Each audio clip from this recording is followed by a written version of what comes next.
Hey, I'm Big Jeff from BigJeffAudio.com representing B2 Audio USA, and we got an awesome unboxing. And this is where we unbox it, test it, let you see it before you buy it. This, right now, we're in the beginning of October. This will be available, should be here by Black Friday. This is the Rage 7800.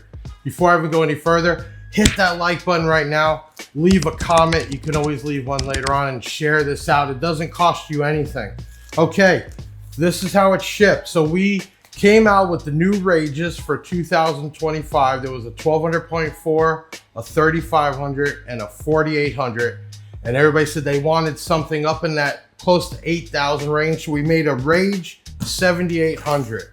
And we're gonna unbox this. Now, as some of you know, if you're B2 Audio fans, everything got upgraded. There's your shipping box, and then here's the nice, cool box, magnetic. Look at that, it's magnetic. So cool. I mean, this is the type of box you want to save in your closet. So we open this up, and I'm gonna take the Big Jeff cam, and you're gonna see on here, we also have the 1 ohm 1 kilohertz test, and the 1 ohm 40 hertz test from the factory. And you got a full rendering of the amplifier.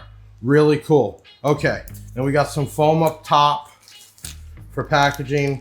I already took the bag off.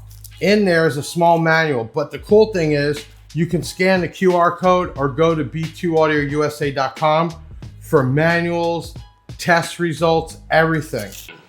That's convenient. Okay, we have like a Cat 5 cable. And then we have the really cool, which all the Rages are known for, bass knob. For some of y'all that love bass knobs that do temperature and clip and power, we have it right here. Let me get it out of the bag. Okay, and you have a switch on the back for Celsius, Fahrenheit, and you also have a potentiometer, so you can adjust the voltage. Take a look at that with the Big Jeff cam. Okay, the potentiometer is so you can adjust the voltage to match what the voltage is either at the amp or at the battery. So when you're looking at it, you know. And why is that important? Well, a lot of times voltage can be different at the alternator or the batteries, the back batteries, and the amplifier. Whichever one you want to know, you can adjust that. All right, and this thing fits perfect in here. Like super perfect. Oh, we got another bag here. So we have Allen wrenches and screws. And then let's get this bad boy out. It's a little tight. This is actually one of the actual production runs. So this is the real deal. Serious business. I'm gonna throw this down there. Look at this thing.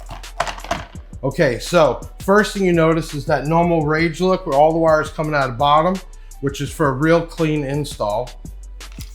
Now, RMS ratings from the factory, 4 ohms, 2400 to 2800 watts. Why is it 24 to 28? Well, depending on the voltage, okay? I think they test everything over there at like 14.5 or 14.2. Okay, and then you have RMS at 2 ohms, 42 to 4500. RMS at 1 ohm, 78 to 8000. Now, I know this amp will do way more even on dynamic and your everydayer, but you're gonna get 78 to 8000 watts. Okay, this is a frequency response of 10 hertz to 12.5 kilohertz. It is a full range amplifier. Basically 0.2 to 6 volts on the input, dual 0 gauge inputs for the power. Then you have 10 gauge speaker, and you have, it's not left and right. This is a monoblock, but it gives you extra room to fit wire in there. Recommended external fusing is 600 amps. Now you say, well, most A&Ls go up to 500. How do you do that? Well, you have 2 powers, so you could put a 300 on each one or like a 500 on each one. Okay, so this is a full range monoblock, and this is part of the Rage family. Now, let's look at a couple other features in here. Okay, so we have high pass is 10 hertz to 2 kilohertz, and low pass is 50 hertz up to 20 kilohertz. How does that work? Well, you adjust one down and one up, or always recommend a B2 Audio DSP, and you would use the full range signal and adjust your DSP. But this amp will run subs, mids and highs, doesn't matter. It's a full range amplifier. So how does the Rage get heat basically out of this amp with such a small heatsink? Well, one is you see two fans. Also, the way this was designed is there actually a huge amount of metal, the alloy they use, to allow the heat dissipate. So between the fans and that, we have no issues at all with this small design. It's amazing though, this is an 8,000 watt amp, and we're looking at approximately, well, the amp itself is 21 3/4. From mounting to mounting, you're right at about 22.5. And the amp itself is 6 1/4. You'd probably need about 9 inches with the wire drop, or about 8.5. I mean, this is a small footprint for such big power, and the Rage line, the 1200.4, 35, and 48 has already proven what it does. So the Rage line has proven itself through 2025, and we're glad to increase it with a 7,800 watt amplifier. Why do we make some so big? Well, we have the Rampages now, the Rage XLs. There's plenty of reasons to do a whole B2 audio system and needing 8,000 watts. Now, this is 1 ohm, but I'm not going to tell you they have been tested lower, but 1 ohm is where it's at. We do not recommend half ohm, so don't do it. 1 ohm and up, but you can see that you're going to get at 2 ohms, just about half. So it breaks up pretty evenly. So 1 ohm to this, or a pair of speakers. I mean, there's so many configurations, and more people are doing bigger amps. But here's the thing, do not buy a 7800 on a factory battery and factory alternator. When you're talking about a 600 amp recommended fuse rating, your factory alternator maybe being 100, 120, and 60 of that's for the car. You are definitely gonna need a Mechman alternator for sure, and some type of lithium. How much? Well, at the very least, you would want 2 of the Big Jeff lithium batteries. Those are 22 per. And why I say 2 is because we recommend 3,000 to 5,000 per one of them, and that's on the minimum side. If you're doing LTO, you're good with a bank. I would probably go 6, at least 12 cells, but you're gonna have some juice. So please don't get an amp like this and then a 4-channel and just run this off of an extra battery. It's not gonna work. Have the proper electrics to do something like this. You know what you're gonna do? You're just gonna blow it up and you're gonna hurt equipment. And that type of stuff isn't warranted when we can tell it's from misuse. So upgrade alternator, and definitely at least LiPo 4, I would go at least 44 or more amps per hour. LTO, you wanna do a minimum of a bank, but you're still, with that, having a 240 amp alternator to supply electric.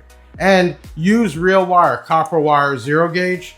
I know there's this thing, copper and copper clad, and if it's that bad, just spend the extra few bucks, get the good wire. You don't have to worry about it corroding or things like that. So this is the Rage 7800.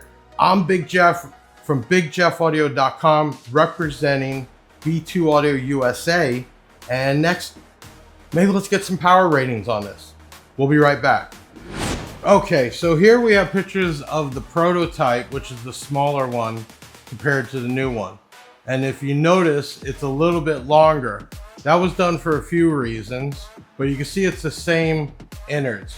You got the B2 red PCB board, you got the 4 fans, you got the transformers, the capacitors. Take a look at this. By making the heat sink a little bit longer, we got more of a heat sink, which helped with heat. So this is how much work we actually put into designing these amps and not just picking them off the wall. They get tested and tested on a dyno and also in a vehicle. And here now you have the finished product, which was a longer heat sink to give us more of that alloy to disperse the heat and a little bit more room inside. So this is the quality of the Rage 7800. It's dyno time. This time we're switching things up and bringing you all the info through a voiceover. We're starting with a dynamic test at 4 ohms. So let's get everything set up. While I do that, here's a quick update. These amplifiers will be available in the next B2 audio shipment, landing this November, just in time for Black Friday. All right, we're ready to roll.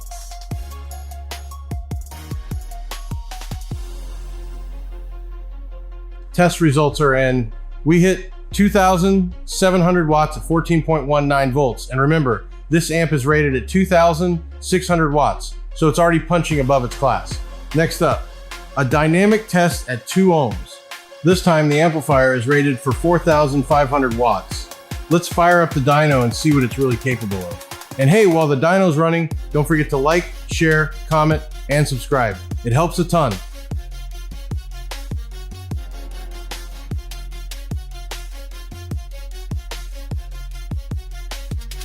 Okay, here we go. Boom, 4,567 watts at 14.18 volts, right on the money.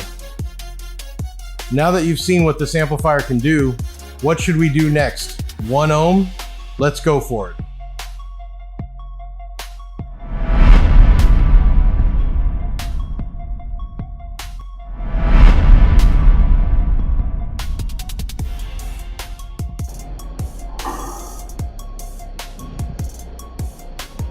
Show your power to